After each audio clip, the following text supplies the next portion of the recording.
Shalom, shalom, shalom, bien-aimés du Seigneur.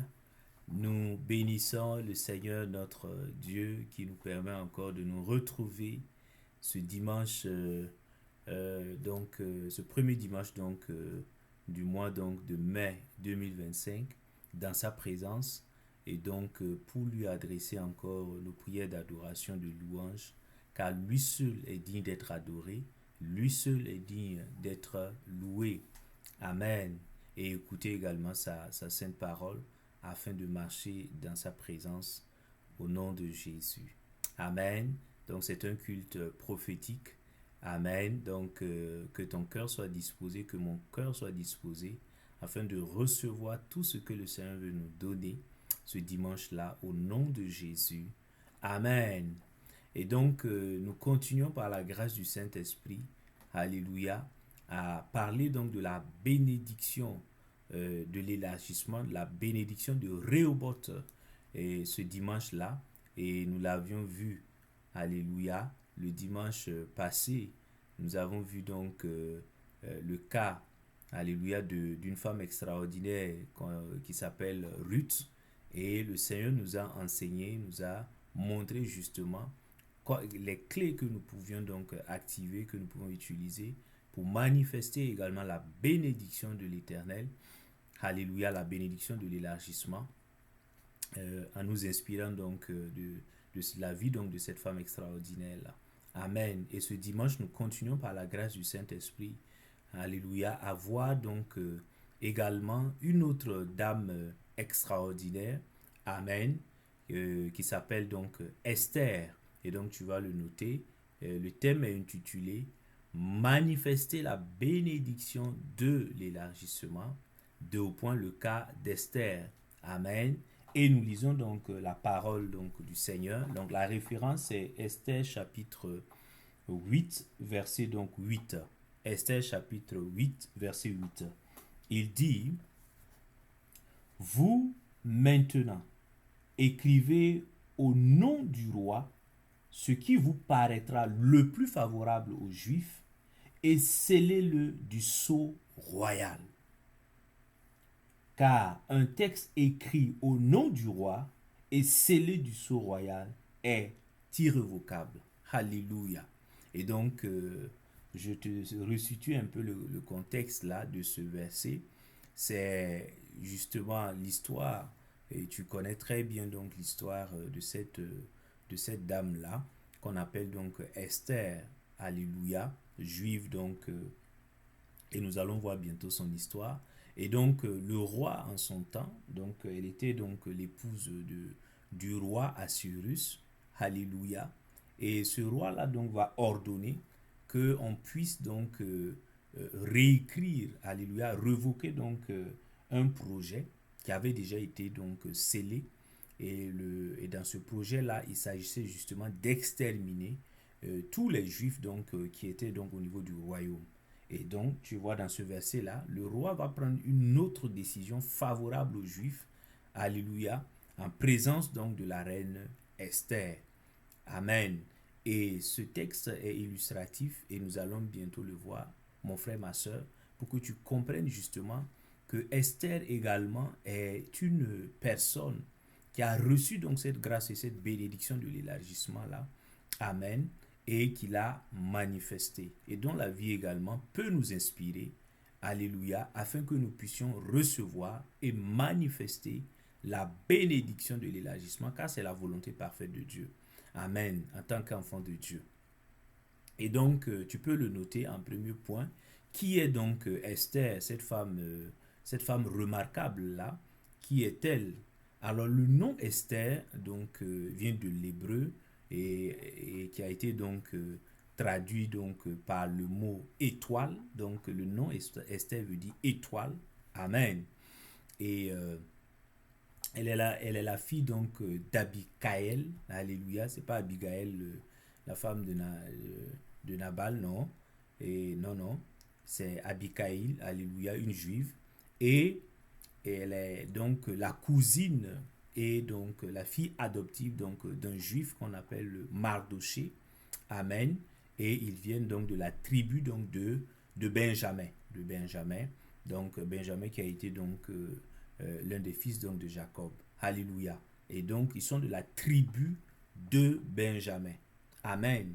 Et le contexte ici, mon frère, ma soeur, c'est que Esther justement et Mardoché se retrouvent dans un royaume. Ils sont déportés, donc ils sont déportés dans un autre royaume. Alléluia. Et ils sont donc gouvernés par un roi qu'on appelle Assuérus. Gloire au Seigneur.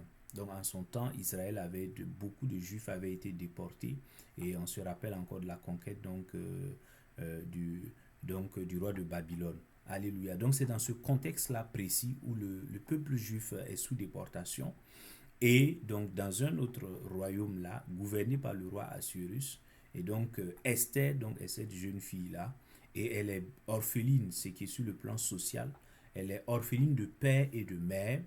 Donc, elle est donc sous la tutelle, donc, entre guillemets, donc, de Mardoché, donc, ce juif-là. Amen. Alors, en quoi donc la vie, en quoi Esther a reçu donc, dans quelle mesure peut-on dire que Esther a reçu et manifesté la bénédiction de l'élargissement? Nous pouvons l'affirmer parce que, alléluia, quand on regarde justement où le Seigneur a pris donc cette jeune dame-là et où le Seigneur l'a amenée, l'a conduite, on peut déduire justement qu'elle a reçu cette bénédiction. Elle est passée donc d'un statut d'orpheline où elle vivait une vie donc tout à fait ordinaire et banale, alléluia, à un statut donc où elle est reine, une reine puissante, une reine influente, alléluia, à côté d'un roi.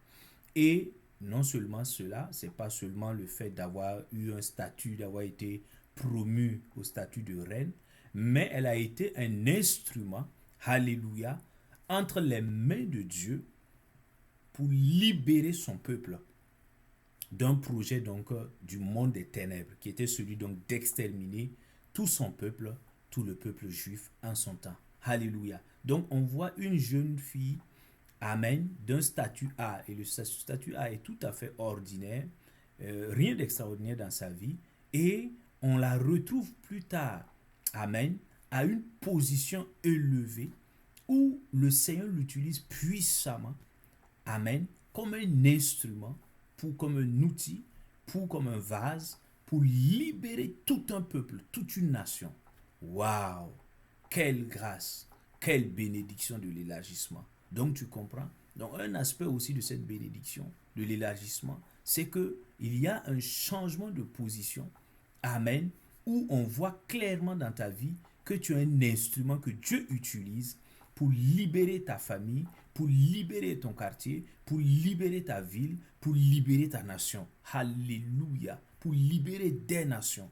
Lorsque tu atteins cette dimension-là, lorsque tu quittes de quelqu'un d'inconnu ou d'invisible, d'un homme, de la vie d'un homme ordinaire, à la vie donc d'un homme, d'une femme, alléluia, dont la parole donc impacte les nations, que le Seigneur utilise pour donc libérer donc des gens qui étaient esclaves, prisonniers et donc esclaves et prisonniers et qui pouvaient donc être détruits par le monde des ténèbres là.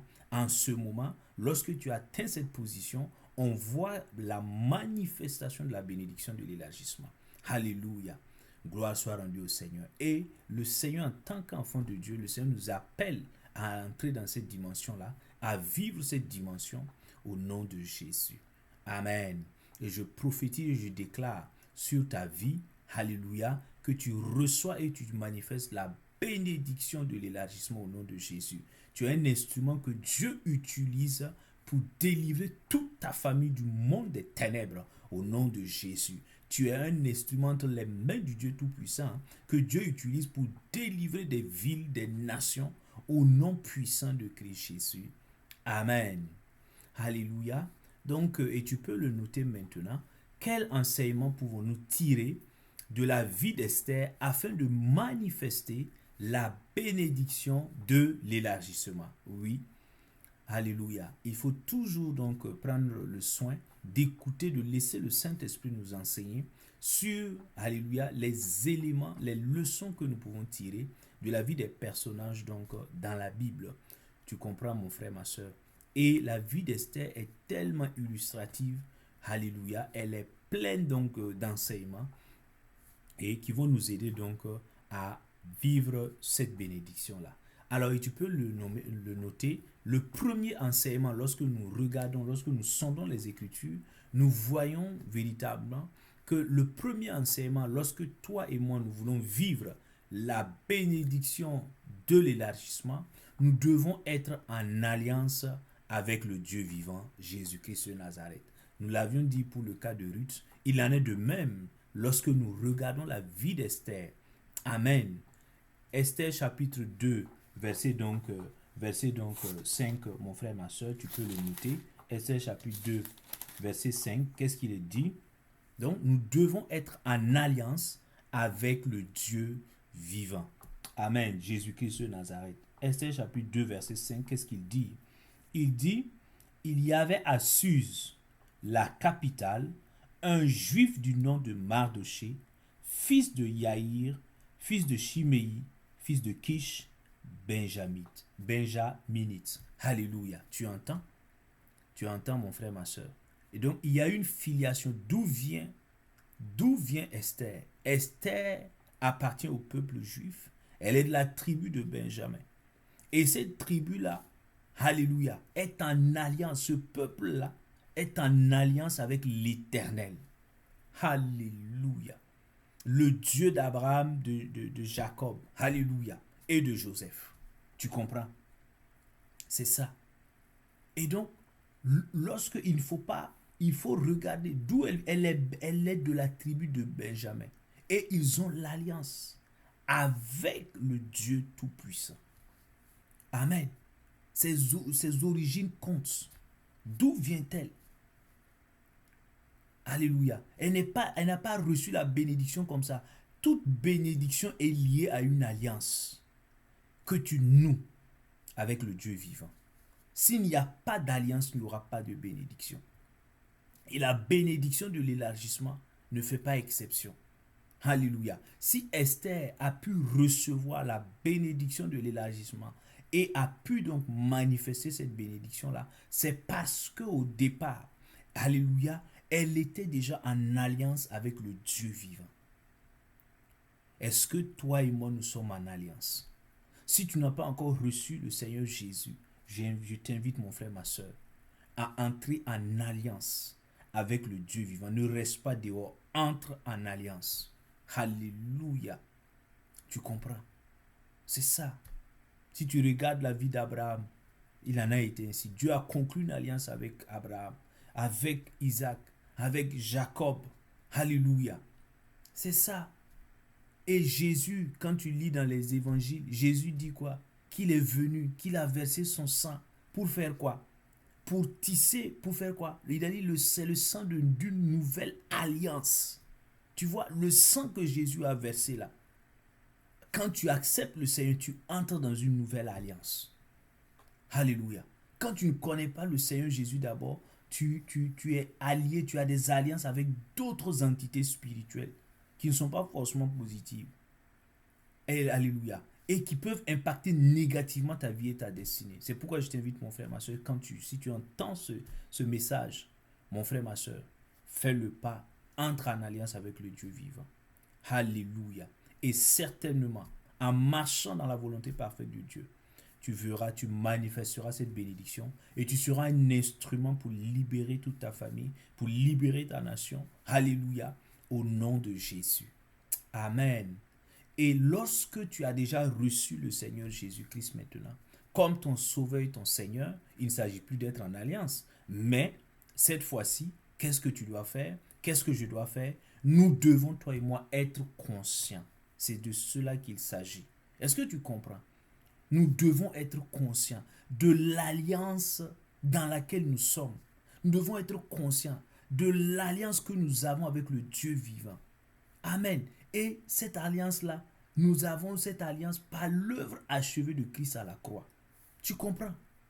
Est-ce que toi et moi, nous sommes conscients de l'alliance que nous avons avec le Dieu vivant? C'est ça la véritable question, mon frère, ma soeur. Regardons nos vies, examinons nos vies, mon frère, ma soeur. Est-ce que tu n'as pas un problème d'identité? Est-ce que je n'ai pas un problème d'identité? Suis-je conscient de l'alliance dans laquelle je me trouve? Non, regardons. Au travail, quand on regarde la façon dont je pense, dont je parle, dont j'agis au travail ou dans le ministère avec les autres, est-ce que, est-ce que les gens, alléluia, ont l'impression que j'ai un Dieu, alléluia, qui est vivant? Non, regardons. Tu ne peux pas jouir, recevoir et jouir de la bénédiction de l'élargissement sans être conscient de l'alliance que tu as avec le Dieu vivant. Alléluia. Et c'est extrêmement important. Tu comprends? La plupart du temps, souvent nous n'arrivons pas à recevoir cette bénédiction, à la manifester, parce que nous ignorons tout de l'alliance. Nous ne prenons même pas conscience de cela. Nous ne sommes pas conscients. Alléluia. C'est pourquoi le diable utilise justement notre ignorance.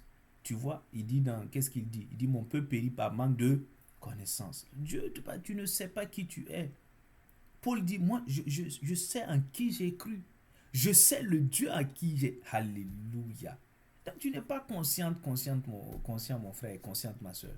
Écoute, mais je prie et je prophétise sur ta vie qu'à partir de maintenant, de jour comme de nuit, dans toutes les saisons, peu importe la situation dans laquelle tu te trouves, tu prends conscience que tu n'es pas en alliance avec un homme.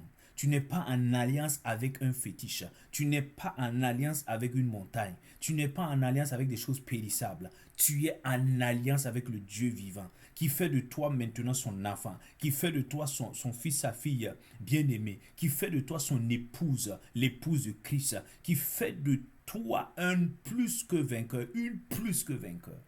Au nom de Jésus. Cela s'imprime en toi, dans ton intérieur, dans ton être intérieur, dans ton homme intérieur.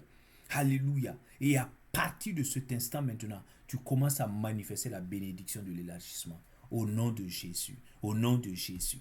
Amen. Alléluia. Donc tu comprends. Elle était là et elle avait cette alliance-là.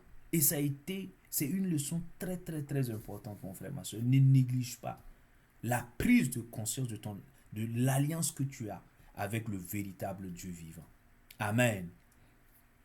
La deuxième chose, et tu peux le noter, c'est la deuxième leçon que nous pouvons tirer de la vie donc de Esther, c'est que, alléluia, nous devons, toi et moi, nous devons travailler à faire quoi? Nous devons travailler les dons que Dieu nous accorde. Nous devons mettre en valeur les dons que Dieu nous accorde dans sa miséricorde et dans sa bonté. Oui, alléluia. Esther chapitre 2, verset 7, tu peux le noter. Esther chapitre 2, verset 7 et Esther chapitre 2, verset 12. Je lis la parole de Dieu. Il dit, Esther 2, 7, or, Mardochée était le tuteur de Hadassa, c'est-à-dire Esther, fille de son oncle. Elle n'avait plus en effet ni père ni mère, et cette jeune fille était d'une très grande beauté. À la mort de son père et de sa mère, Mardochée l'avait adoptée. Alléluia. Esther chapitre 2, verset 12, il dit, le tour de chacune des jeunes filles d'aller chez le roi Assuérus arrivait au bout de 12 mois qui lui étaient assignés suivant le protocole des femmes, car la période de leurs apprêts était ainsi remplie. 6 mois avec de l'huile de myrrhe et 6 mois avec des aromates et des cosmétiques de femmes. Alléluia. Quand tu médites ce texte, tu vois, mon frère, ma soeur, Dieu lui avait fait grâce et don, un don, c'était sa beauté physique. Elle était très belle, Esther. Alléluia. C'était un don. Mais avant d'aller vers le roi, il y a eu un temps de préparation. Elle a pris, alléluia, il faut 6 mois pour se préparer avec l'huile de myrrhe, 6 mois avec des aromates et des cosmétiques de femme, pour encore, alléluia, mettre en valeur cette beauté. Waouh! Prendre toute une année pour mettre en valeur sa beauté avant d'aller chez le roi. Et cela nous interpelle, mon frère, ma soeur. Cela nous interpelle. En Christ Jésus, le Seigneur nous a fait grâce. Alléluia. D'un don, de plusieurs dons. Alléluia. C'est même pas d'un unique don. Parce que dans plusieurs domaines de ta vie et de ma vie, le Seigneur nous a fait des dons. Alléluia. Sur le plan spirituel Il t'a fait des dons, il m'a fait des dons. Alléluia. Va lire dans 1 Corinthiens 12. Tu verras les dons spirituels, la parole de connaissance, la parole de sagesse, le don de prophétie et le don de guérison, etc. Alléluia. Il nous a fait, il nous a accordé des dons sur le plan, amen, intellectuel. Sur le plan intellectuel, la capacité de réfléchir, d'avoir des idées, de mettre en œuvre des projets. Alléluia. Sur le plan, alléluia, relationnel, cette facilité à entrer en contact, en connexion avec des gens, de mettre à l'aise les gens. Alléluia. Sur le plan manuel, la capacité, la faculté de pouvoir inventer des choses, de pouvoir mettre au point des choses. Peu importe le domaine. Alléluia. La cuisine, la coiffure, les sports, peu importe. Le Seigneur nous a fait des dons. Oui, mon frère, ma soeur, il nous a fait des dons. Et c'est extraordinaire. N'as-tu pas lui dit le Père de qui vient toute grâce excellente et tout don parfait? Quel est ton don? Quel est mon don? Quels sont tes dons? Quels sont mes dons? Alléluia. Sur les différents domaines de ma vie, sur les différentes sphères de ma vie, interroge-toi, pose-toi la question, assois toi-même, entre en toi-même et pose-toi les bonnes questions. Parce que tu ne peux pas recevoir et manifester tant que tu ne mettras pas en valeur les dons que le Seigneur t'a accordés. Non. Esther avait reçu sur le plan physique une beauté qu'elle a dû travailler. Et ce travail-là, cette mise en valeur, combinée à la grâce de Dieu, va l'amener dans une autre position d'influence. Est-ce que tu comprends? Et c'est cela ce que le Seigneur veut de nous. Il nous a accordé des dons. Et il veut que nous puissions nous appliquer, nous préparer. Alléluia. Que nous puissions travailler ces dons-là. Comment? Par la lecture. Alléluia. Par la formation, l'auto-formation. Alléluia. En nous faisant mentorer. Par plusieurs autres manières de faire. Est-ce que tu comprends? Quels sont les dons que le Seigneur t'a accordés? Quels sont les dons?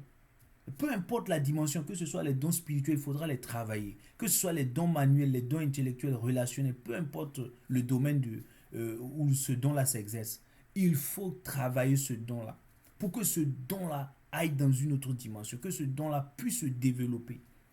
Oui, elle était déjà belle, mais avec cette préparation, avec donc avec cette préparation d'une année, elle est encore devenue plus belle. Alléluia. Et la grâce de Dieu étant dans sa vie, amen, elle a été choisie par le roi pour remplacer la reine Vashti qui a été déchue. Tu comprends? Oui. La grâce se conjugue également avec le fait, alléluia, que tu es en train de mettre en valeur les dons que Dieu t'a accordés. La grâce ne te dispense pas, ne me dispense pas de travailler les dons que le Seigneur m'a accordés. Non. Alléluia. Et souvent, nous avons des problèmes avec ça. Pourquoi? Parce qu'il y a deux obstacles majeurs à franchir. Le premier, c'est l'orgueil. Souvent, alléluia, Dieu veut que tu te formes, que tu développes ton don. Et toi, tu regardes, alléluia. Je prends un exemple pour que tu me comprennes. J'ai peut-être un master, alléluia. Et Dieu me dit, mon don, c'est celui donc, alléluia, je sais pas, des dessins, de la peinture, le fait de pouvoir, alléluia, faire des dessins, des portraits. J'ai une facilité, un don naturel à reproduire des choses par l'art. Alléluia. Et parce que j'ai fait un master dans telle discipline, non, je dis, bon, moi je ne peux pas avoir un diplôme et je laisse ce diplôme-là. Je vais aller m'asseoir pour faire la peinture, pour faire le dessin. Non, ça c'est de l'orgueil, mon frère, ma soeur. Non, tu ne peux pas dire j'ai un master, donc je refuse, j'ai une licence, j'ai un master, donc je refuse d'aller, alors que Dieu t'a accordé le don de la coiffure. Quand tu coiffes les gens sont magnifiques. Tu as le don de la couture. Alléluia. Tu apprends vite. Tu as le don de la cuisine. Mais comme tu as déjà eu un diplôme à l'université, alléluia, tu dis non, mais pourquoi? Et tu écoutes les gens. Les gens vont te dire, mais comment se fait-il que toi, tu as une licence, tu as un master, et tu viens te retrouver en train de faire la cuisine, la restauration? Tu vois, c'est comme un ego. Non, il faut briser ce ego, mon frère, ma soeur. Sinon, tu ne pourras pas manifester la bénédiction de l'élargissement. Dieu t'a accordé ces dons-là. Il veut passer par ça pour te bénir. Alléluia. Pour que tu manifestes la bénédiction de l'élargissement. Gloire au Seigneur. Tu comprends? Tu comprends? Donc ne t'assois pas. Ne t'assois pas. Travaille les dons. Les dons que le Seigneur t'a accordés. Je prie qu'il en soit ainsi dans ta vie et dans ma vie au nom de Jésus. Je prie au nom de Jésus-Christ qu'il n'y ait aucune paresse dans ta vie. Au nom de Jésus. Je prie qu'il y ait que tu reçoives l'humilité chaque fois d'aller, alléluia, te former, alléluia, et de travailler tous les dons, que ce soit les dons spirituels, les dons au niveau manuel, les dons au niveau intellectuel, les dons au niveau relationnel. Peu importe le domaine où s'exercent ces dons-là, que le Seigneur t'accorde l'humilité nécessaire pour travailler et mettre en valeur ces dons-là, afin de manifester la bénédiction de l'élargissement. Au nom de Jésus-Christ de Nazareth. Amen. Alléluia. Donc tu comprends, mon frère, ma soeur. Et nous le voyons également. Amen. Tu comprends? La troisième leçon ou le troisième enseignement, tu peux le noter, mon frère, ma soeur, c'est que, amen, il y a donc, tu dois donc développer, je dois développer le sens de la discrétion. Le sens de la discrétion. Oui, le sens de la discrétion. Esther chapitre 2 verset 10. Qu'est-ce qu'il dit? Il dit, Esther chapitre 2 verset 10. Il dit, Esther ne fit connaître ni son peuple, ni son origine, car Mardochée lui avait défendu de les faire connaître. Alléluia. Waouh.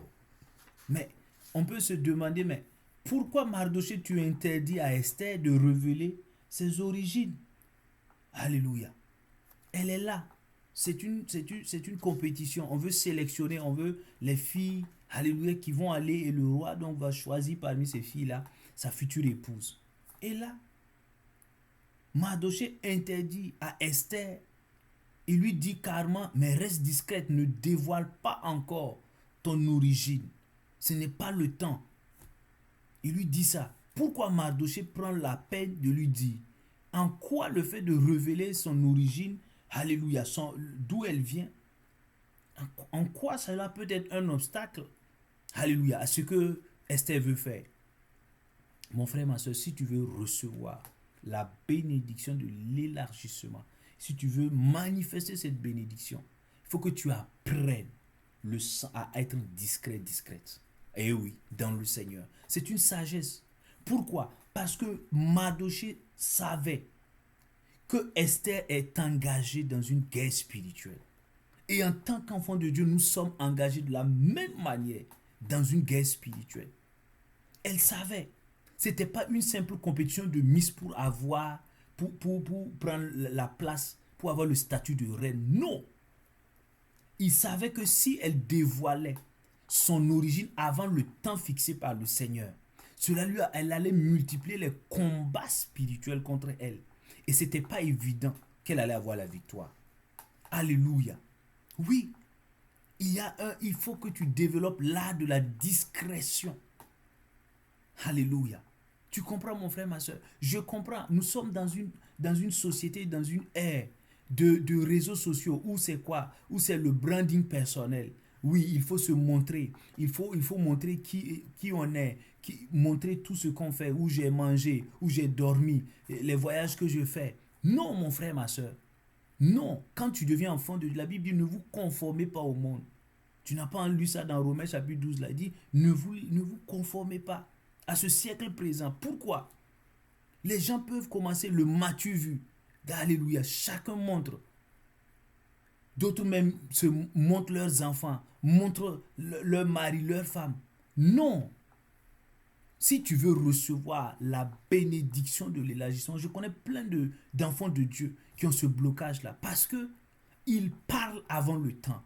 Ils font des choses, ils révèlent, ils dévoilent des choses avant leur temps. Ce n'était pas le temps, regarde. À la fin de l'histoire, quand tu lis le livre d'Esther, tu vas voir, le roi va savoir et les gens du royaume vont savoir que Esther est une juive. Elle vient d'un peuple juif, du peuple juif. Mais à Esther 2, ce n'était pas le moment de dévoiler. Et Mardochée l'a dit clairement. Et elle a respecté cela, elle a suivi cela. Mon frère, ma soeur, je te parle. C'est la sagesse divine qui veut cela. N'as-tu pas vu le Seigneur Jésus lui-même dans le livre de Matthieu? Va. Le Seigneur dit, garde la discrétion, Joseph. Cet enfant qui va naître là. Alléluia. Qui a été conçu. Alléluia. Par le Saint-Esprit qui va naître. Qui est le Fils de Dieu. Il faut le garder dans la discrétion. Éloigne-toi de Hérode. Garde-le dans la discrétion. Tu comprends? C'est ça. Parce que la bénédiction de l'élargissement est combattue par Satan. Il enverra des démons te combattre. Et ce n'est pas à toi de lui donner les informations secrètes. Ce n'est pas à toi de lui offrir, alléluia, la victoire sur un plateau d'or. Parce que quand tu es en train de dévoiler, tu es en train de dévoiler ta vie, tu es en train de donner des informations sur tes projets, tu es en train de dévoiler sur tes réalisations, tu es en train, tu cherches des combats inutiles, mon frère, ma soeur. Tu auras la victoire, mais à quel prix? Tu vas te mettre en retard. Qu'est-ce que tu cherches? À vouloir des vues sur le net. Oui, quand tu voyages, il faut qu'on voit. Quand tu manges tel plat, il faut qu'on voit. Le moindre détail de ta vie, il faut que tu publies ça sur les réseaux sociaux pour qu'on voit. Pourquoi? Pourquoi? Comment veux-tu recevoir et manifester la bénédiction de l'élargissement dans ces conditions? Regarde, qu'est-ce qu'il dit? Esther ne fit connaître ni son peuple, ni son origine, car Mardochée lui avait défendu de les faire connaître. Waouh! Quelle sagesse! Quelle sagesse! Je prie et je prophétise sur ta vie. Que la grâce de la discrétion te soit accordée. Au nom de Jésus. Au nom de Jésus. Qu'à partir d'aujourd'hui, tu arrêtes de t'exposer inutilement sur les réseaux sociaux. Que à partir d'aujourd'hui, tu arrêtes d'exposer ta vie de manière inopportune au nom de Jésus. Que la grâce de la discrétion s'attache à ta vie. Au nom de Jésus. Au nom de Jésus. Par la puissance du Saint-Esprit. Afin de recevoir et de manifester la bénédiction de l'élargissement. Au nom puissant de Christ Jésus. Amen. Tu vois. Et dans Esther 2, après avoir gardé cette discrétion-là, Esther 2, verset 17, qu'est-ce qu'il dit? Il dit, le roi aima Esther plus que toutes les autres femmes. Et elle gagna sa faveur et sa bienveillance, plus que toutes les autres vierges. Alors le roi mit sur sa tête la couronne royale et la fit régner à la place de Vashti. Je prophétise sur ta vie au nom de Jésus. Oh, tu règnes au nom de Jésus. La grâce et la couronne de la victoire sont ton partage au nom de Jésus.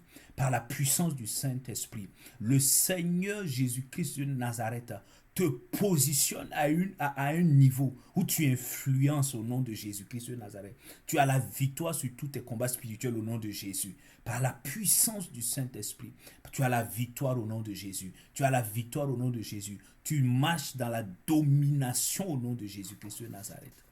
Amen. Alléluia. Tu comprends, mon frère, ma soeur? C'est ça. Et tu peux le noter, le quatrième enseignement que nous pouvons tirer de la vie de Esther, c'est que toi et moi, nous devons écouter les conseils avisés des personnes ressources que Dieu nous accorde. Ah oui, ça revient encore. Dans le cas de Ruth, on l'avait vu. Mais nous voyons encore, tu vois, ce n'est pas un hasard. Il y a des clés. Tu vois, ça se répète. Pourquoi? Parce que ça fait partie des éléments enclencheurs et déclencheurs. Tu comprends? Nous devons écouter les conseils avisés des personnes ressources que Dieu, donc, alléluia, nous donne. Esther chapitre 2, verset 20. Qu'est-ce qu'il dit? Il dit, Esther ne faisait toujours pas connaître son origine ni son peuple, comme le lui avait ordonné Mardochée. Esther exécutait les ordres de Mardochée, comme lorsqu'elle était sous sa tutelle. Alléluia. Oh, j'aime cette parole. Tu vois, qu'est-ce que Esther faisait? Elle était devenue reine, hein? Mais elle n'a pas oublié d'où elle vient. Elle n'a pas oublié qui elle est. Elle était déjà reine, tu vois. Elle aurait pu prendre ses distances de manière ingrate vis-à-vis de Mardochée, son père adoptif. Non, elle ne l'a pas fait. Qu'est-ce qu'elle a fait? La Bible dit qu'elle a continué à exécuter, à obéir, alléluia, aux instructions de Mardoché. Elle continue de regarder Mardoché comme son père adoptif et son père spirituel. Tu comprends? Et cela nous interpelle. C'est un enseignement, il faut en tirer les leçons dans notre vie pratique, pour le travail, pour le ministère, dans notre famille, peu importe les différentes dimensions de notre vie. Regarde, observons, regarde. Qu'est-ce qui s'est passé? Mardoché avait une longueur d'avance sur Esther, que ce soit sur le plan spirituel, sur le plan de l'expérience de vie, à tous égards, il avait une longueur d'avance. Et Dieu, dans sa grâce, justement, il adopte, il envoie Mardoché comme, alléluia, comme une bénédiction pour Esther, pour lui donner des bons conseils sages, avisés, afin qu'elle puisse réussir sa mission. Regarde, Mardoché va lui dire, va lui donner des conseils et des instructions. Elle va les exécuter. La Bible dit, regarde, elle lui a dit, Mardoché lui a dit, tu gardes la discrétion. Alléluia. Tu gardes la discrétion sur tes origines. 2, et tu iras voir, alléluia, il faut que tu fasses quelque chose. Parce que Aman menace de tuer ton peuple. Il faut que tu fasses quelque chose. La Bible dit qu'elle elle va écouter. Elle va écouter. Et c'est une clé. Tu ne peux pas recevoir la bénédiction de l'élargissement et la manifester quand tu as un cœur rebelle, quand tu as un cœur entêté, quand tu raidis le cou quand on te parle. Non. Non, mon frère, ma soeur, il faut que tu... C'est un obstacle. Dieu n'est pas méchant. Moi, mon Jésus est bon. Alléluia. Mais le problème, c'est toi-même qui es ton obstacle. Lorsque les personnes qui te conseillent, qui te donnent de bons conseils, deviennent tes ennemis, et les personnes qui te donnent de mauvais conseils deviennent tes amis. C'est pourquoi ta vie est bloquée. C'est pourquoi nos vies sont souvent bloquées. Est-ce que tu comprends? Oui.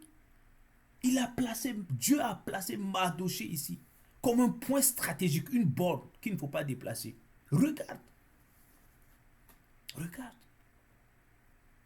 Est-ce que toi et moi, nous écoutons les instructions de ces mentors spirituels, de ces personnes avisées-là, qui nous donnent souvent de bons conseils avisés? Non, regarde. Nos vies n'avancent pas souvent parce que nous ne les écoutons pas. Nous faisons qu'à nos têtes. Non, dans le royaume de Christ, là, ça ne marche pas comme ça. Est-ce que tu comprends? Il faut de l'humilité pour accepter les conseils avisés. Souvent, ils vont te donner les conseils sous forme de reprimande. Ce n'est pas agréable. Je le sais. Mais c'est ça qui va t'aider à manifester la bénédiction de l'élargissement. Si Esther avait refusé de suivre, d'obéir aux instructions données par Mardoché, elle n'allait être ni reine, elle n'allait pas être cet instrument que Dieu allait utiliser pour sauver son peuple. Oui, elle allait passer à côté de la mission. Elle allait passer à côté de la volonté parfaite de Dieu. Tu comprends?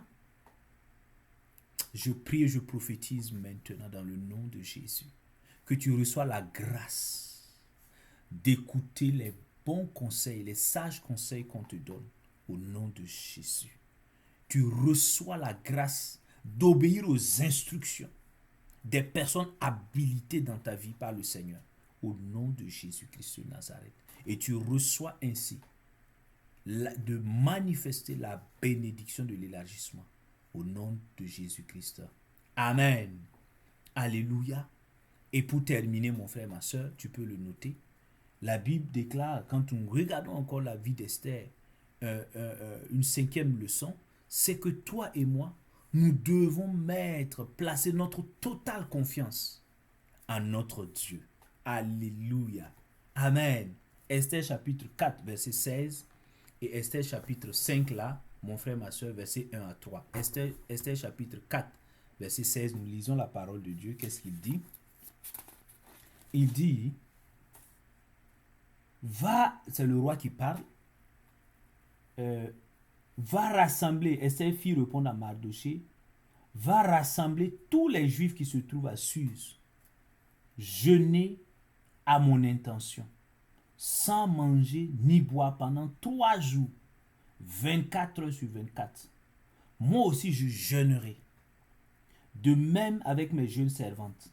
Dans ces conditions, j'irai chez le roi malgré la loi. Si c'est pour ma perte, je périrai. Esther chapitre 5, verset 1 à 3, il dit, quand le 3e jour fut arrivé, Esther revêtit les insignes de la royauté et se présentant dans la cour intérieure du palais royal face au palais. Le roi siégeait sur son trône royal dans le palais, face à l'entrée de l'édifice. Au moment même où le roi vit la reine Esther debout dans la cour, elle obtint sa faveur. Alléluia. Je prophétise que tu obtiens la faveur des hommes au nom de Jésus-Christ de Nazareth. La bonne main de Dieu est sur toi.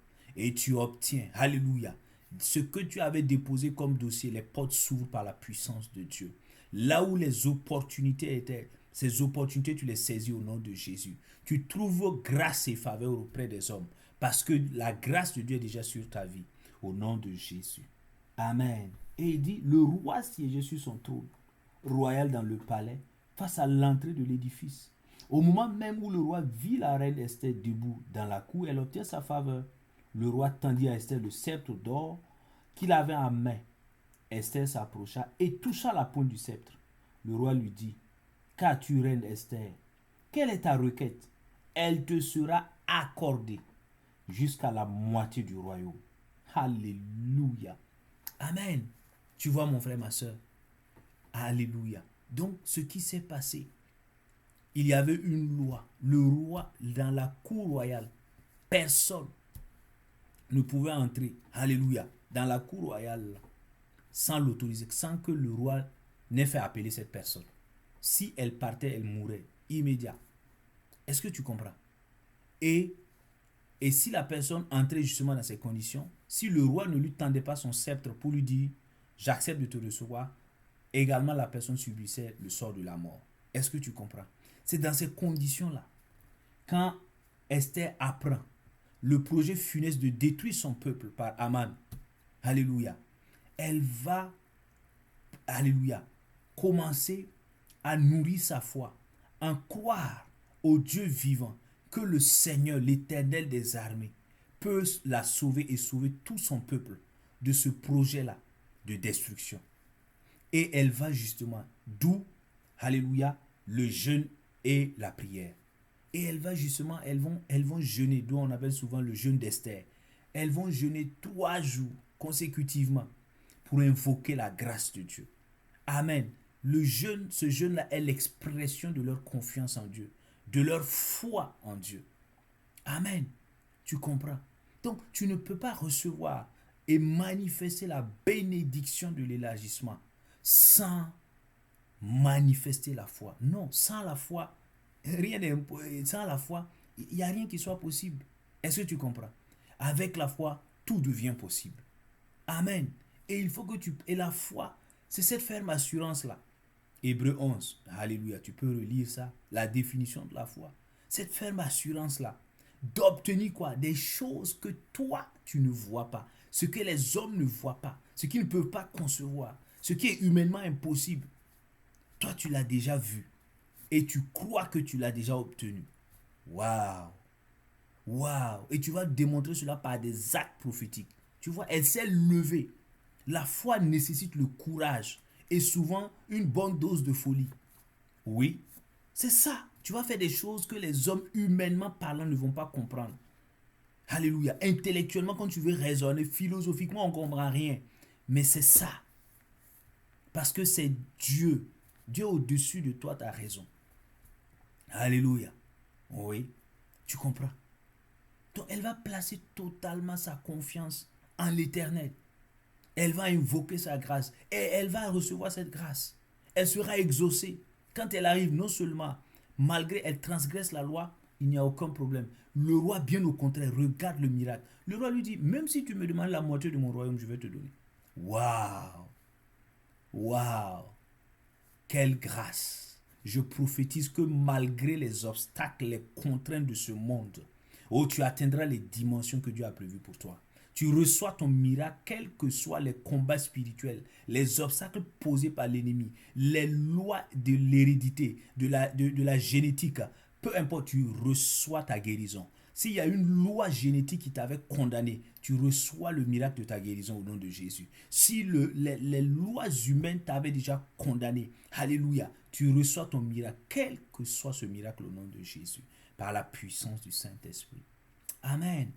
Tu vois, mon frère, ma soeur, mais la foi, si tu veux avoir la foi, mon frère, ma soeur, il faut que tu apprennes, alléluia, à identifier les ennemis de la foi, afin de les combattre et afin d'avoir la victoire. Et les trois ennemis de la foi, ce sont la peur, les doutes et l'incrédulité. Alléluia. Chaque jour, Satan viendra, alléluia, viendra avec des pensées, surtout dans tes pensées, pour te combattre, pour te dire que ce que Dieu t'a promis ne va pas se réaliser. Il viendra. Alléluia. Quand il ne va pas réussir par les pensées, il va envoyer des gens te donner des paroles de découragement et de défaite. Alléluia. Tu dois balayer, tu dois rejeter les paroles d'incrédulité. Tu dois rejeter les pensées de peur. Tu dois rejeter les doutes au niveau de ton esprit. Amen. Et décider de placer ta confiance en Dieu et en sa parole. Ce que Dieu dit, tu t'appuies sur sa parole. Alléluia. Parce que Dieu est bon et fidèle. Ce qu'il dit, il le fait en son temps. Alléluia. Et ça doit être ça ton credo. Ça doit être ça ta façon de faire. Amen. Beaucoup de gens qui ne connaissent pas le Seigneur ne vont pas te comprendre. Ton environnement va te juger. Ta famille va te juger. Des amis, des proches qui ne partagent pas la même foi et la même connaissance de Dieu avec toi vont te juger. Mais ce n'est pas grave. Alléluia. Si Esther allait écouter certaines personnes de son entourage, elle n'allait pas chercher la face de Dieu. Elle allait vouloir utiliser des moyens humains pour résoudre ce problème. Alors que ce problème-là, humainement, on ne pouvait pas le résoudre. Est-ce que tu comprends? C'était au-delà de l'humain. Il fallait la main de Dieu. Et pour faire bouger la main de Dieu en ta faveur, c'est la foi. Alléluia. Je prie dans le nom de Jésus que ton cœur soit rempli de foi. Dans la situation actuelle où tu te trouves, que ce soit pour le travail, le mariage, l'enfantement, le ministère, peu importe la dimension, je prie que ton cœur soit rempli de foi. Au moment où tu entends cette parole maintenant, que ton cœur soit rempli de foi et que tu reçoives ton miracle, que tu reçoives ton miracle, que tu reçoives l'exaucement, que tu vois la promesse de Dieu s'accomplir dans ta vie parce que tu auras manifesté la foi et tu rentres dans cette bénédiction-là de l'élargissement parce que tu auras manifesté la foi. Au nom de Jésus, reçois cette grâce par la puissance du Saint-Esprit, par le nom de Jésus. Amen. Alléluia. Donc, tu vois, mon frère, ma soeur, voici donc les 5 enseignements que nous pouvons tirer donc de la vie donc, de Esther. Il y en a bien d'autres, mais nous allons nous limiter donc à ces 5-là. Et nous allons demander la grâce au Seigneur de les mettre en pratique donc au cours de cette semaine-là, au nom de Jésus. Et j'ai foi que nous reviendrons avec des témoignages d'action de grâce pour la seule gloire de son nom. Amen. D'ici là, que la grâce de Dieu continue de t'accompagner. Je bénis ta semaine. Je déclare que la grâce de Dieu est sur ta vie. Ce nouveau mois est béni pour toi. C'est un mois de restitution et de restauration de ta vie à tous égards au nom puissant de Christ Jésus. Amen. Donc, nous nous retrouvons par la grâce de Dieu le dimanche prochain pour un autre culte, pour écouter, pour louer et bénir le Seigneur, l'adorer et écouter encore sa parole. D'ici là, que la grâce de Dieu continue de t'accompagner au nom de Jésus. Amen. Shalom, shalom, shalom.